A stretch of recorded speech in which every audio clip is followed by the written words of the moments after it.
Muy buenas tardes. Estamos transmitiendo esta conferencia en diferido. Está dirigida a todas las víctimas de las pirámides, personas que en el año 2008 perdieron recursos tanto en DRFE como Alina, Trébol, Mar del Plata, AP, ahorro personalizado e igualmente en DMG. A todas las personas que miran esta teleconferencia, que residen en diferentes ciudades del país como Bogotá, la Costa Atlántica, Cali, Popayán, acá en Nariño y Putumayo, un cordial saludo. Mi nombre, para los que no me conocen, es Luis Carlos España Gómez. Yo soy abogado director de la Fundación Jurídica Popular. Es una ONG especializada en derechos humanos, creada desde el año 2002. Bueno, para el tema que hoy nos ocupa, tenemos que hacer un pequeño recorderis de la historia de estas pirámides y de lo que sucedió.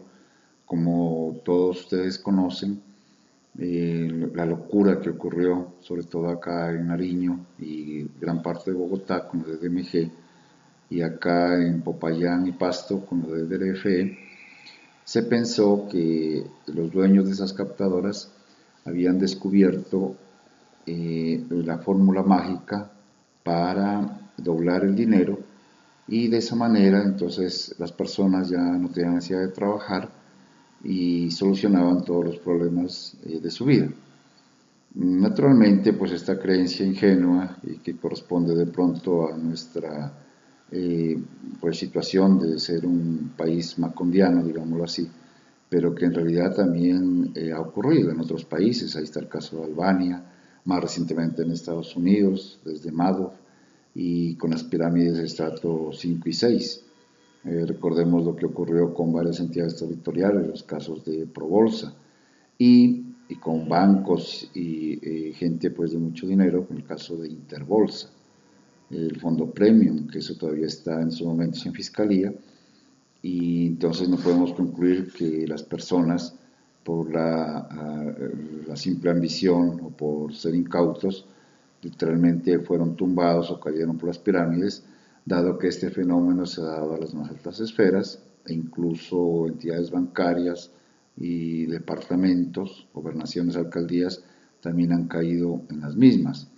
Y a veces son entidades que están registradas en la bolsa de valores, aparentemente son legales, y sin embargo no cuentan con todos los papeles al día, todos los controles que debería hacer, y por eso esa omisión del Estado, ese control ineficiente, da lugar a que los ciudadanos se encuentren inermes y que esas inversiones ya sean de difícil recuperación, a no ser que por vía judicial se declare una responsabilidad de tipo de falla en el servicio o por violación al principio de confianza legítima, lo que se denomina en nuestra legislación, según el artículo 90 de la Constitución Nacional, el daño antijurídico, para determinar si entonces el Estado es corresponsable y debe responder en lo que atañe a su parte de culpabilidad por haber permitido, en este caso por omisión,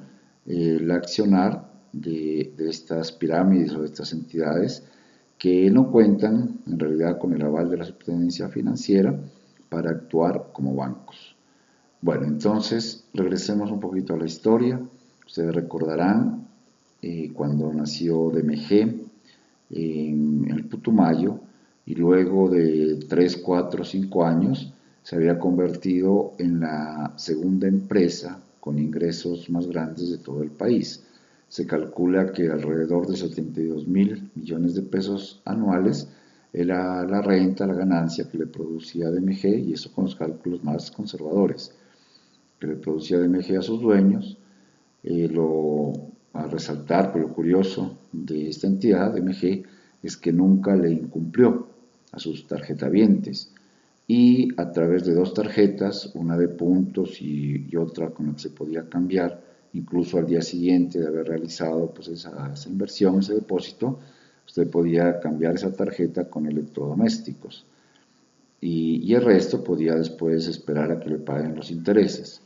Entonces, esa tarjeta prepago se volvió como una moneda No es que sea totalmente legal, obviamente, pero sin embargo es difícil determinar que fuera una captadora común y corriente. En cambio, en el caso de DRFE, si era la clásica pirámide o captadora ilegal, en donde con el dinero de los primeros ahorradores se les pagaba a las personas que seguían invirtiendo, ellos servían de gancho para a su vez atraer a más inversionistas o inversores, como los denominaban en DRFE, siglas de dinero rápido, fácil, efectivo. Y entonces este sistema piramidal era insostenible, dado que para satisfacer el pago de los intereses a los nuevos inversionistas tenía que haber personas en un número infinito que siempre estuvieran invirtiendo, ¿sí? Entonces, de suyo se entiende que tarde o temprano el sistema se iba a caer. Es más, en el 2008, a finales, recordemos que el DRFE ya había entrado en cesación de pagos cuando ofrecieron pagar el inaudito, la inaudita tasa del 150%. Luego ya dijeron que no, que se arrepentían, que bajaban a 75, pero pues esto ya había ocasionado, como decíamos, una cesación de pagos y llega los días 11 y 12 de noviembre de 2008, cuando el gobierno pues ya faculta a los alcaldes a realizar medidas policivas y en un efecto dominó se caen todas estas pirámides, empezando por DRFE. Luego, a los 8 días, el 17 de noviembre de 2008, el gobierno emite el decreto de emergencia 4334 e interviene a DMG. Todos ustedes conocen la historia de David Murcia. Él fue condenado acá en Colombia a 22 años de prisión, ya por parte de la Corte Suprema, que incluso le rebajó la pena inicial de 30 años. Y en Estados Unidos, por el delito de lavado de activos en ese país, toda vez que una de las socias de David Murcia depositó allá una plata en unas cuentas de ahorro, 2.5 billones. Entonces allá fue condenado a 9 años más, los cuales está próximo a cumplir, tendrá que venir al país a pagar el resto de su pena. Con Carlos Alfredo Suárez la cuestión fue muy distinta. Como ustedes saben, en Pereira, un juzgado penal lo condenó a 9 años. Primero fueron 7 años de prisión y el tribunal le aumentó 2 años más. Seguramente que de aquí a unos 2 años aproximadamente esa pena estará ya cumplida, sino antes, y hasta ahora no se ha indemnizado a las víctimas. No se sabe en realidad si esos dineros dónde fueron a parar. Parte fueron objeto de decomiso por parte de las autoridades, la Superintendencia de Sociedades, a través de los interventores y luego los liquidadores, y de vuelta parcialmente pues a las víctimas, quienes también, pues en su gran mayoría, han demandado al Estado a través de diferentes abogados. Somos cerca de 300 colegas que estamos en la ciudad de Popayán, en el juzgado segundo administrativo, en donde cursa el proceso 2009-374. ¿Por qué la demanda está en Popayán? Muchas personas, por ejemplo, clientes míos de Bogotá, de los casos de DMG, acá de Pasto, de RFE y de todas las ciudades donde yo tengo por representación de estos casos, me preguntan eso, es porque el Consejo de Estado en su momento determinó que debía haber una sola demanda y no como se hizo al principio, con autorización del mismo Consejo Superior de la Judicatura que emitió un acuerdo y entonces en cada capital de departamento en donde había existido sede del RFE se estaban tramitando acciones de grupo. En mi caso, pues nosotros tenemos la demanda en Bogotá, tanto del EFE y DMG, y siempre fuimos del criterio que debía ser una sola demanda a nivel nacional. Y mire que el Consejo de Estado nos da la razón y dispone entonces, en un conflicto de competencia entre el Juzgado Primero Administrativo de Escogición de Pasto y un Juzgado del Huila, que ninguno de los dos tenía que seguir con los procesos, sino que todas las demandas a nivel nacional, incluidas cerca de 35 acciones del grupo de DRFE y otras tantas del DMG, debían pasar a la ciudad de Popayán, al juzgado segundo administrativo, porque se descubrió que era la primera demanda que se había interpuesto, era la más antigua. Entonces, en un proceso que demoró, en un trámite que demoró cerca de 2 o 3 años, en este momento están acumuladas cerca de 85 acciones de grupo, demandas colectivas, no solamente de DRF y DMG, ahí también está Euroacciones por una disposición del Consejo de Estado del año pasado, también ahí está AP Ahorro Personalizado, Alina, Trébol, cerca de 6, 7 captadoras, están allá en Popayán, de manera entonces que la sentencia que próximamente dictará la señora juez, porque el proceso, luego de haberse surtido las audiencias, de haberse surtido también toda la etapa probatoria, ya desde el 18 de agosto del año pasado, pasó al despacho de la señora juez para emitir la correspondiente sentencia, o sea, el fallo de primera instancia se denomina, el cual, pues según como salga, previo al estudio del caso naturalmente, será objeto de recursos de apelación por parte de las entidades demandadas o por parte de nosotros, los abogados de las víctimas, para que entonces sea el Tribunal Administrativo del Cauca el que emita la sentencia en segunda instancia, la cual es ya definitiva. Obviamente que si se incurren en causales de posibilidad de la tutela, de una tutela que antes se denominaba tutela por vía de hecho, el proceso eventualmente podrá llegar al Consejo de Estado.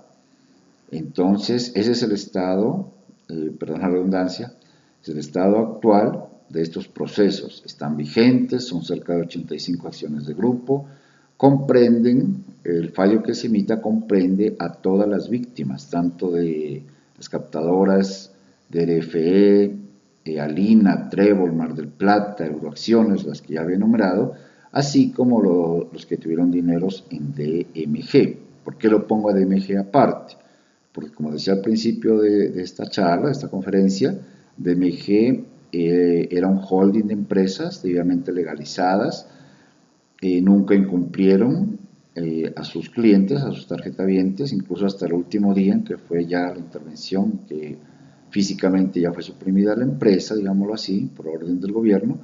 Entonces, sostener que era una captadora ordinaria es complicado. Con esto no estoy diciendo que DMG era legal, no, porque en Colombia no hay una ley, ni en ningún país del mundo, que autorice pues, a estas entidades, sin ser bancos, sin tener todos los requisitos de ley, a captar dinero del público. Eso es lo ilegal. Es como, por ejemplo, un urbanizador pirata que sin resolución de la alcaldía se pone a recibir dinero de la comunidad que para construir casas.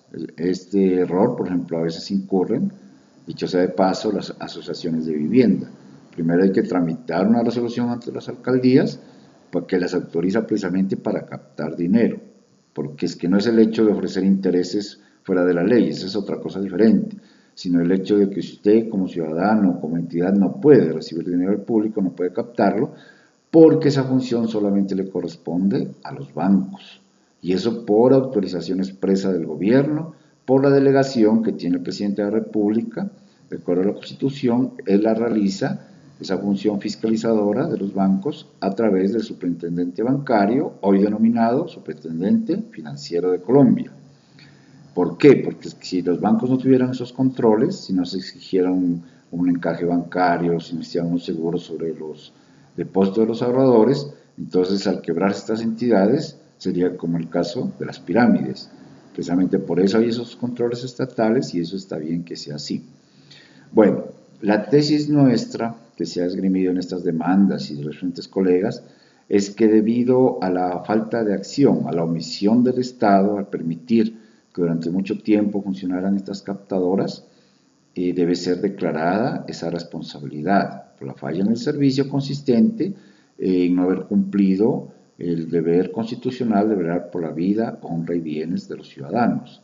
Esto se denomina la violación del principio de confianza legítima. Recordemos que el DMG, por ejemplo, funcionó durante más de 5 años, a ciencia y paciencia de las autoridades, DRF año y medio, y así otras captadoras.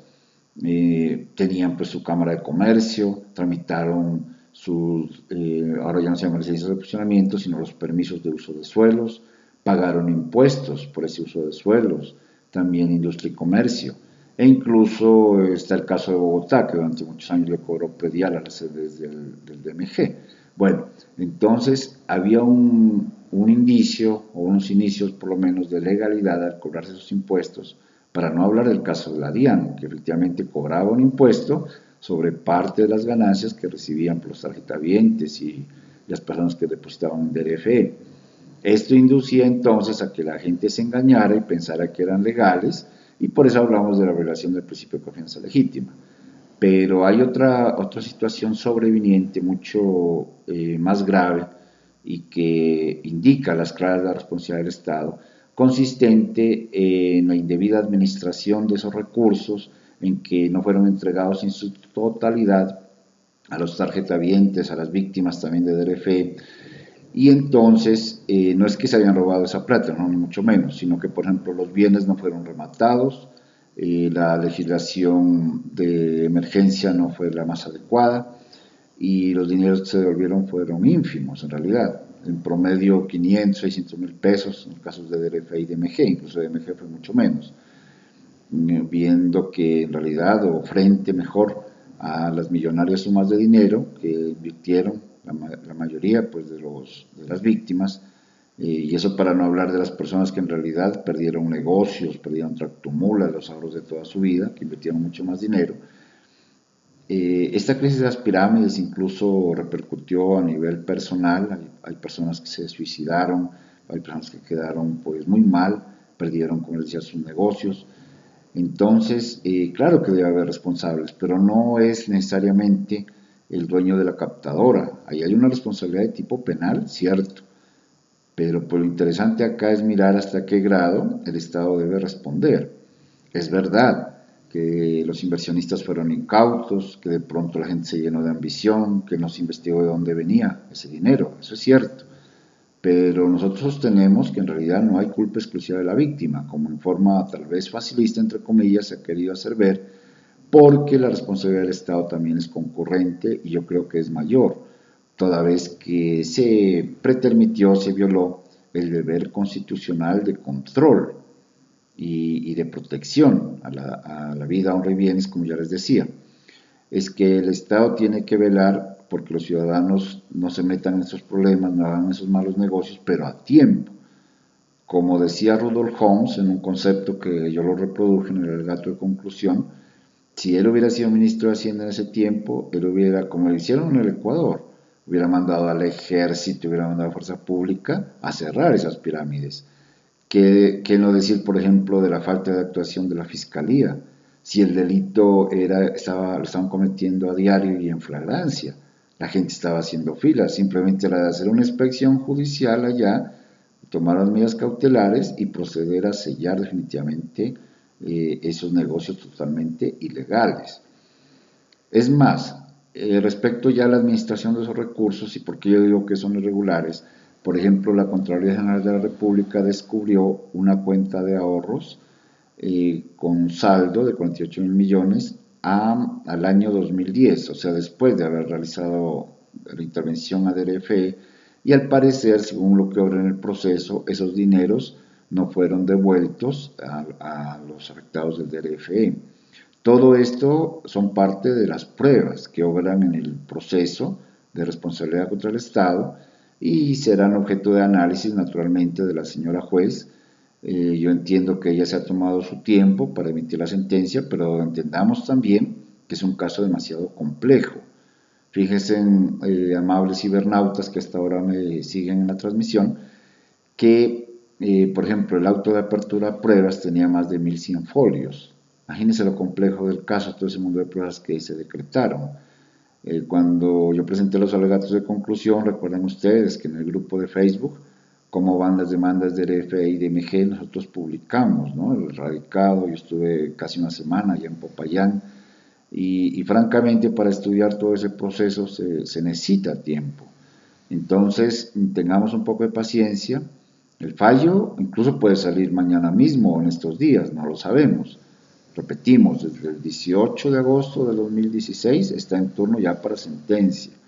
Entonces tenemos que estar pendientes. Seguramente esto va a ser una noticia nacional, salga el fallo a favor o en contra de las víctimas. Entonces vendrán los recursos, como les decía, al Tribunal Administrativo del Cauca.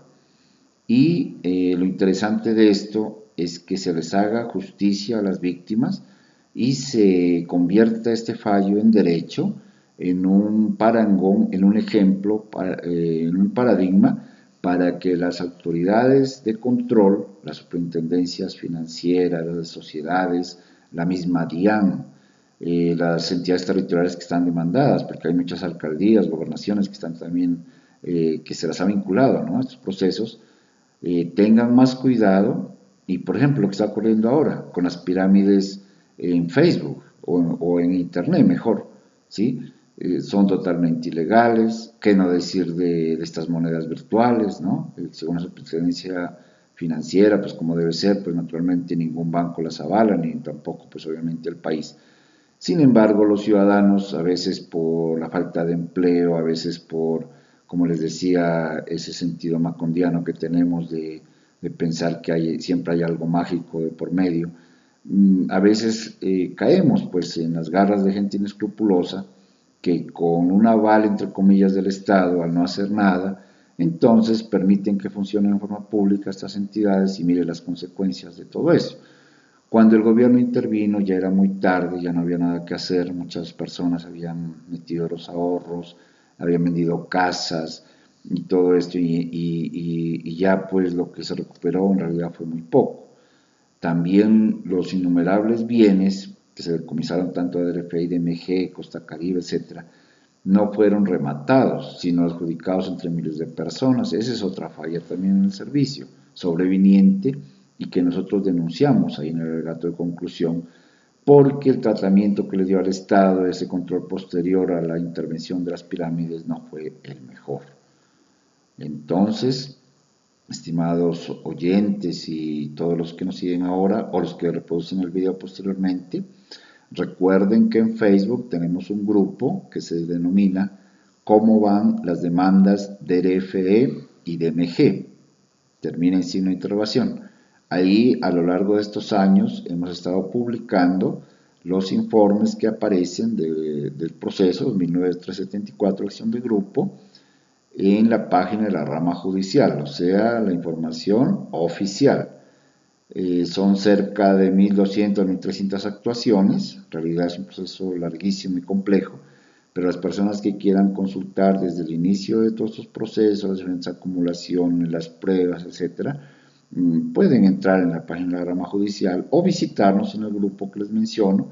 Igualmente pueden hacernos consultas al correo electrónico fundacionjuridicapopular@gmail.com. Con mucho gusto les estaremos informando.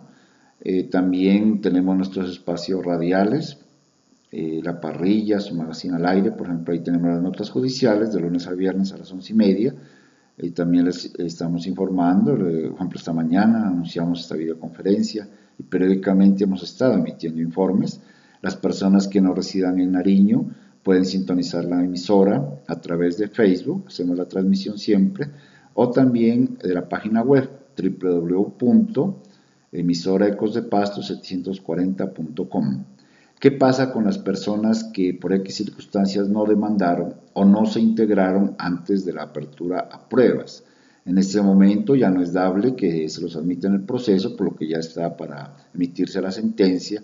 Sin embargo, la Ley 472 del 98 establece una excepción, digámoslo así, y manifiesta que 20 días después del fallo de instancia, del fallo que sea favorable, o sea, donde se condene al Estado, todavía pueden beneficiarse del mismo, hacerse parte, pero ya sin invocar daños extraordinarios ni tampoco costas. Entonces, pero de todas maneras, pues hay esa posibilidad. El fallo tiene que ser publicado en un periódico de amplia circulación nacional. Nosotros le estaremos informando oportunamente y de todas maneras, pues a lo largo de estos años se ha hecho una especie de base de datos, tanto de personas demandantes y también de personas que consultan, que por cualquier circunstancia pues se descuidaron, no demandaron a tiempo o simplemente se contentaron con lo poco que devolvió el gobierno, devolvió entre comillas, porque en realidad era dinero de las captadoras, que ellos pues la gente había depositado ahí, y prefirieron entonces no demandar. Sin embargo, ellos contaban con 2 años para estas demandas, pero como la ley 472 permite que entre los 20 días siguientes al fallo favorable se puedan integrar, ya como último plazo, entonces pueden acudir a él. Antes había una disposición que decía siempre y cuando no se haya prescrito su derecho. Ahora eso ya fue declarado inexequible y entonces todavía tienen esa posibilidad. Todo este proceso, toda esta historia de las pirámides, los derechos de las víctimas también, esto en realidad da como para escribir un libro y nosotros, por ejemplo, gracias a la buena voluntad que ha tenido la UPTC y en especial la Facultad de Derecho, por ejemplo, el año pasado dictamos una conferencia en el marco del Seminario Internacional de Derechos Humanos, precisamente sobre el derecho de las víctimas de las pirámides, fue en octubre de 2016. Y tenemos un material que próximamente va a ser publicado, donde se denominará precisamente la historia de David Murcia y estos procesos, ¿no? Estos procesos colectivos sobre las pirámides, donde expondremos incluso en su integridad el alegato de conclusión y otros materiales importantes como la sentencia de la Corte Suprema, en el caso de David Murcia, etc. Este material de consulta va a estar disponible en su momento, ya lo daremos a la publicidad y le agradecemos a la UPTC que a través de su división editorial, el señor decano de la Facultad de Derecho, ha tenido a bien atender nuestras inquietudes y plasmar todas estas vivencias, esta experiencia forense que ha sido muy dura, nos ha tocado viajar a lo largo y ancho del país. En realidad ha sido una labor dispendiosa, una labor constante. Prácticamente lo que nosotros pedíamos como honorarios iniciales, lo que valía la consulta, eso era prácticamente nada, comparado con todo el trabajo que se ha desarrollado a lo largo de 9 años.